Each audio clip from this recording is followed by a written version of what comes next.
Before time carved its first mark upon the sands, before kings and empires rose and fell, there was the Nile. A river of eternity, a silver serpent winding through a golden desert. From its waters came life, and from life came vision.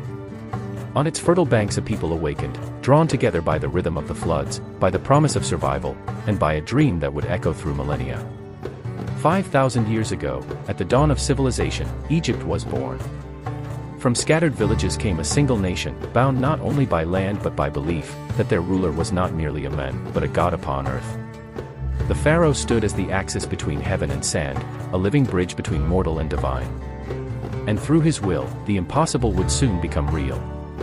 In the beginning, their tombs were humble, low mounds of mud brick and stone, called mastabas. Yet even these simple shapes spoke of faith, of the desire to endure beyond death. For to the ancient Egyptian, death was not an ending but a crossing, a passage into the field of reeds, the mirror of life perfected. The body, preserved and honored, was a vessel for the soul's eternal journey. And so, to protect the dead was to guard the essence of existence itself. Then came the genius who would redefine eternity. His name was Imhotep, priest, physician, astronomer, architect.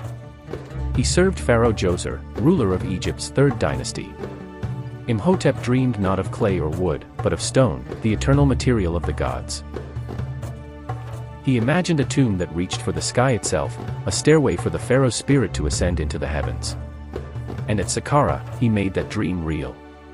Layer upon layer, the step pyramid rose, a marvel of geometry and faith.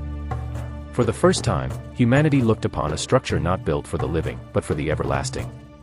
The step pyramid of Djoser was more than a tomb, it was a revelation. It announced to the world that Egypt had entered a new age, the age of the pyramids. Kings became gods of stone, and architects became keepers of eternity. The art of building transcended function, it became sacred ritual. Each line, each block, each chamber was a prayer carved into the bones of the earth. As centuries passed, ambition grew.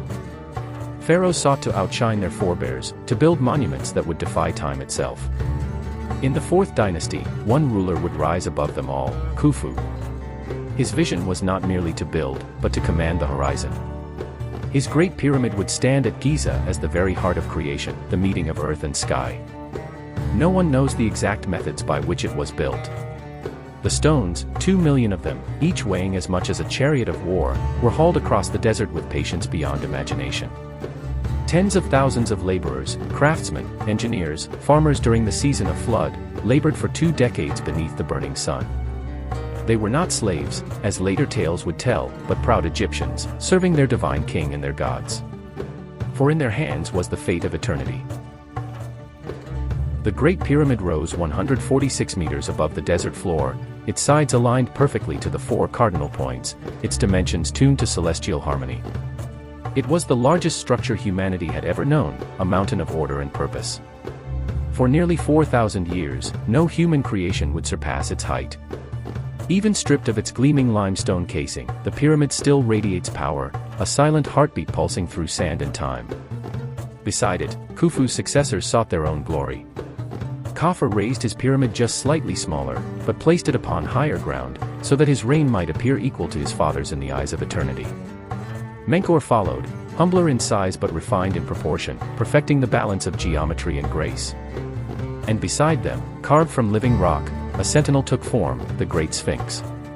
Its human face and lion's body symbolized the divine strength of kingship, gazing forever toward the sunrise, the promise of rebirth.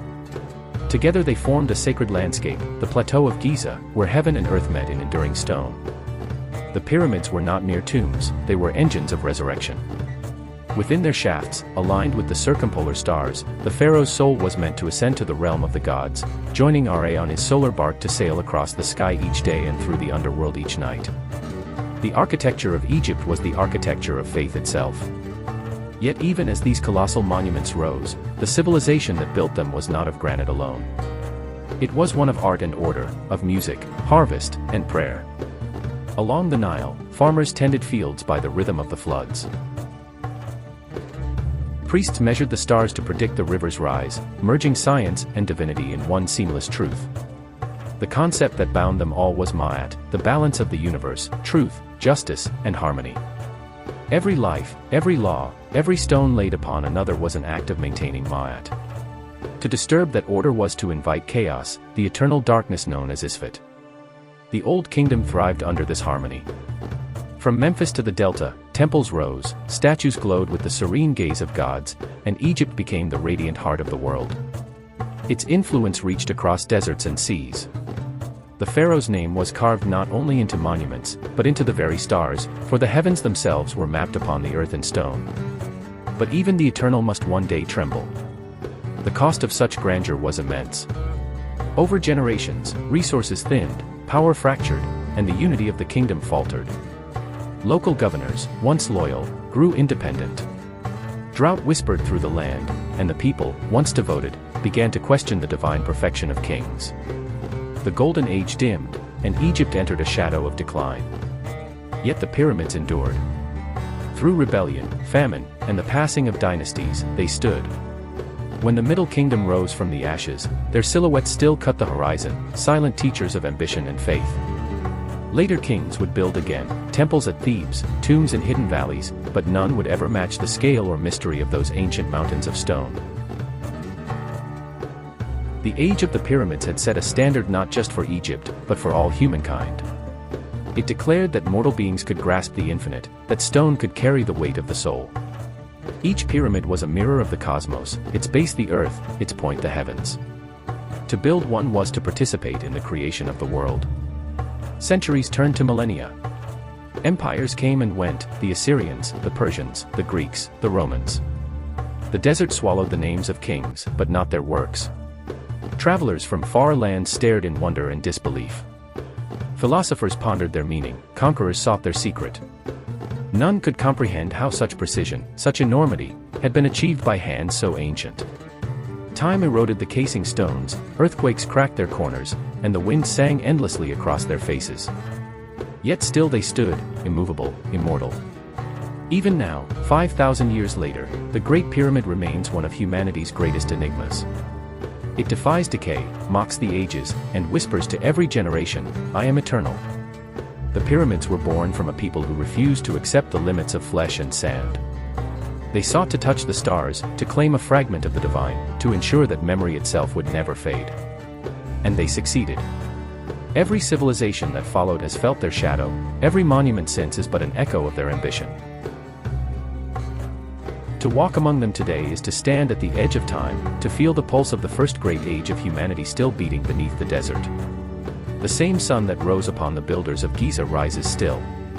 The same stars they measured shine still above. In their silence, they remind us of what humankind can be, dreamers, creators, seekers of eternity. The age of the pyramids was not merely a chapter of history, it was the dawn of greatness. The union of art and science, of mortal labor and divine vision. It taught the world that through unity, will, and faith, even stone can breathe. It stands as a message carved in sunlight and shadow, that what is built in harmony with the universe shall never truly die. And so the Nile flows on, patient and eternal, cradling in its arms the memories of gods and kings. The pyramids gaze across its waters, silent as they have always been, yet alive with the whispers of those who dared to dream of forever. As long as the river runs, as long as the sun rises, the age of the pyramids will never end.